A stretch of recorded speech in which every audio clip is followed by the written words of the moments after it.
You know my college football regular season predictions, you know my conference championship game predictions. Now it's time for me to give my predictions on the new and expanded 12-team playoff.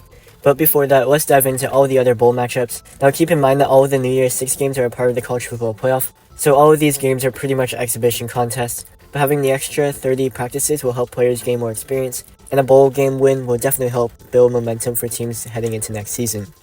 On this first graphic is my projected MAC champion, Miami. I have them going against the Mountain West runner-up, UNLV in the Arizona Bowl. I see the Rebels going 6-1 in the conference, but the record is so low thanks to their brutal non-conference schedule that features 4 games against power conference teams. In the Frisco Bowl, I have my Sun Belt champion, Appalachian State, against Tulane from the AAC. I also have my Conference USA champion, 25th ranked Liberty, against the Sun Belt runner-up Texas State in the New Orleans Bowl. Moving on to the next graphic, I have my American Athletic champion Memphis in the Fenway Bowl, where they'll face Georgia Tech from the ACC. The battle between in-state foes Arizona State and Colorado in the LA Bowl will be interesting as well. This will also be Washington State's last chance to impress conferences, with hopes they'll find a true home in 2025. I have them against South Alabama in the Las Vegas Bowl.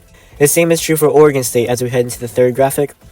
I have the Beavers facing 17th ranked Clemson in the Holiday Bowl in the battle of DJ Uiagalelei's former schools. Elsewhere, I have 22nd ranked USC facing number 20 Texas A&M in the ReliaQuest Bowl, a matchup of 2 teams notorious for off-season hype. 19th ranked Miami and Kansas should be a fun, high-scoring affair in the Pop-Tarts Bowl, same with number 14 NC State and number 23 Arizona in the Sun Bowl. In the highlight of this graphic is the Citrus Bowl with Penn State and LSU, my first 2 teams out of the playoffs, with Penn State ranked 11th and LSU at 13. In my predictions, Penn State would have been knocked out of the field of 12, as I have Utah and Boise State, 2 teams ranked below the Nittany Lions, getting automatic bids into the playoff. Now we head into my playoff bracket, the part we've all been waiting for, right? Well, here are my predictions for what the first ever 12-team bracket would look like. The field triples in size. That's a good thing considering it was pretty much the Big Ten champion, the SEC champion, and 2 at-larges ever since 2014, with the exception of a couple weird seasons in 2017 and 2018. But the door is wide open now. All teams have to do is take care of business, give or take a couple slip-ups, and they're in the playoff field. We're going to see maybe 24 teams entering November fighting for their playoff lives every week, whereas in the past 10 years, really only 8 or 9 teams had a shot at the 4-team playoff field heading into November. Now teams can come into November at 7-2 or 6-3 and say, why not us? We saw Utah climb all the way to 11th in the college football playoff rankings in 2021 after entering November 6-3 and unranked. The same went for 2-loss Washington in 2022, finishing 12th after opening the rankings unranked. So it's definitely possible. The 5 highest ranked conference champions earn automatic bids to the playoffs, and 4 of them also earn a first round bye. I do see that being Georgia, Ohio State, Florida State, and Utah, but don't be surprised if a group of 5 teams like Boise State, Liberty, or Memphis runs the table, goes undefeated, and steals a first round bye from a power conference champion.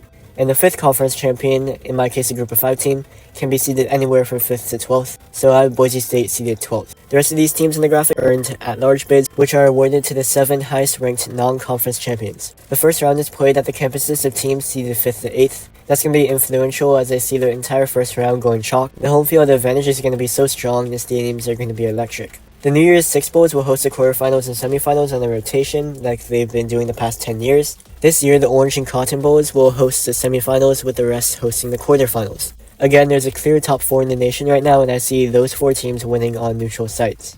Watch my win-loss predictions video as well as my top 25 rankings video for more of my insight on each team. With these semifinal teams, it will further establish the Big Ten and SEC's dominance and the growing separation between them and the Big 12 and the ACC. For both matchups, this will be the 3rd time that I have them meeting up against each other. I mentioned that Texas and Oregon winning the regular season matchups and thus the regular season championship because they played these games at home. Then I had Georgia and Ohio State getting revenge in their respective conference championship games and earning a first round bye. So the semifinals will act as a rubber match for all 4 of these teams. There's an argument for all 4 of these teams to win the national championship, and they're all so close in talent. It really can go in all 4 directions, so a big factor coming into these games is injuries and overall team health after over 4 months into the season. Obviously, you can't predict that in the summer, and we'll see if any team does any sign stealing and gain an unfair advantage in the playoffs. Cough cough, Michigan. Anyways, I'm just going to go all chalk and award Georgia the championship, but again, it really can go in any of the 4 teams' favors. But with that, I hope you enjoyed this video on my playoff predictions.